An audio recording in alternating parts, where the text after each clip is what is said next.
Welcome back. We're here to preview Saturday's Premier League game between Manchester United and Aston Villa.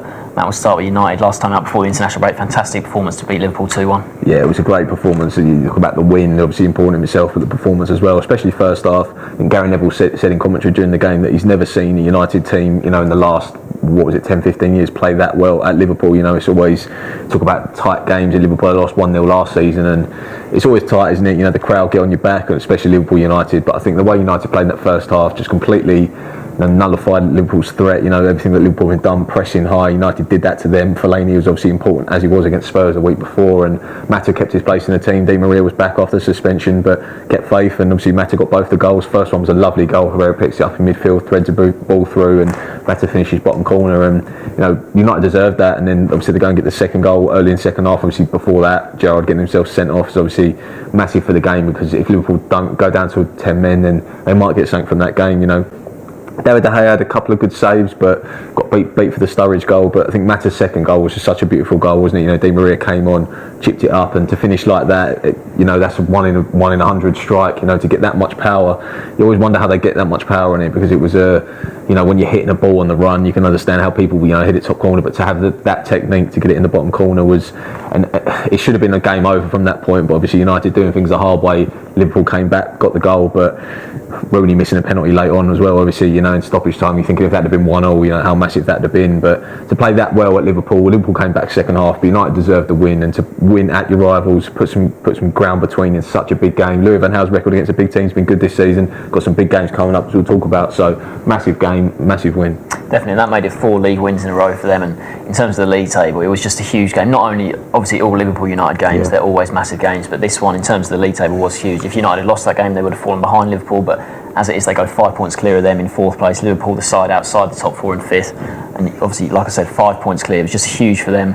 And now they've got the sights set on maybe finishing second. Depending on how results go, Arsenal play Liverpool on Saturday lunchtime. So if Arsenal win that, if United win this, they'll go up to 3rd above City. But if Arsenal drop points in that game, United win this one, then they go up to 2nd. And that puts all the pressure on City when they play on Monday. So plenty of incentive to win this game. And catching Chelsea's pretty much out of the question. Chelsea have still got a game in hand, and they're 8 points clear of Man U, so catching them is pretty much out of the question. But in terms of finishing second, there's a real chance of that, and considering where they were last season, where they finished under David Moyes, if Van Gaal can get them to second in the table, that is a pretty good achievement. Yeah, I think that'd be a great season. People talking about top 4 and winning the FA Cup. Obviously went out the FA Cup with disappointing, but if he can finish, and obviously top 4 is the goal, but finishing any higher than that is obviously be massive. And talk about the games they've got coming up after this one. Play City at home, which is always big but massive. Then they go to Chelsea. So I talk about Louis van Gaal's record against the big teams, though. I mean, beat Arsenal this season away, and obviously lost in the FA Cup. Beat Spurs at home comfortably, and seems to have a knack of, obviously he's a great tactician anyway. People know about what he's achieved in his career, but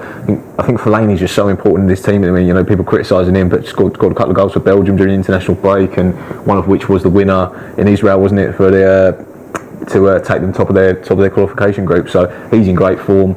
Falcao as well became the joint leading scorer for Colombia. A few goals. All know about his struggles this season, but should be full of confidence, and came out after the game and said he does want to stay at United. So I think Van Persie's back as well. Hoping he doesn't particularly come back into the team. Rooney should play up top. We all know about Rooney, how well he's been playing recently. Didn't play too well at Liverpool, that said, but been in good form, and see Mata playing really well. And United's home form this season, lost to Swansea in the opening game this season, but since then they've won 12 of their 14 games. So it's been strong at home this season, and Villa have been in the upturn, but they really fancy the chances of winning this one. Yeah, I think they definitely will. Villa, like you said, they have been improving of late under Tim Sherwood. 3 wins in a row before their last game, but they did lose at home to Swansea, and that would have been a big game for them. They would have gone into that probably as favourites, given their recent form and how they've been playing under Sherwood. It was 3 wins in a row if you include the FA Cup game against West Brom, but to go down 1-0, not score in front of your own fans, always disappointing. Bafétimbi Gomis with the late, especially a late goal as well, that would have been an even bigger blow for them, because obviously being in the game, they weren't at their best, but to be 0-0, they might have fancied getting themselves a late winner, but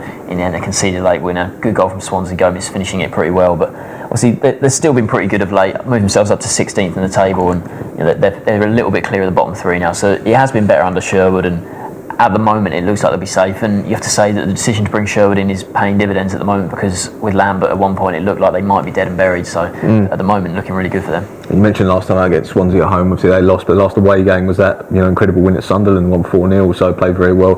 Look at the Villa team, you think about they can get their players playing, Sinclair, Bonlaw, there's plenty of pace up there, isn't there? Obviously Benteke's come back into form under Sherwood, so massive game. But the next few games are just so big for them. They play QPR after this one, then they go to Spurs and they go to City. So I mean, the QPR game is obviously massive for their battling for their lives as well. That's an incredibly big game. They get beat here, beat QPR. If they then lose those next two games, they might just be above as well, and that makes the final four, whatever games it is, even bigger. But they drew United earlier in the season 1-1, so they might fancy their chances, but it's a tough ask.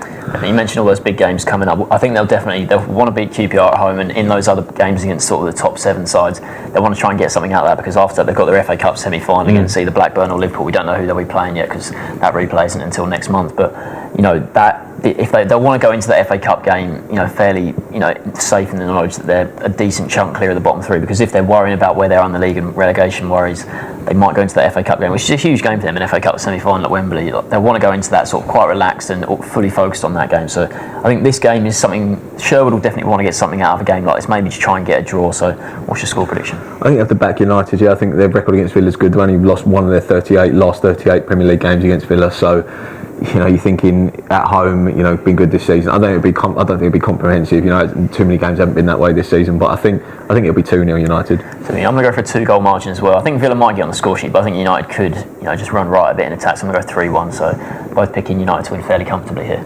Thanks for watching.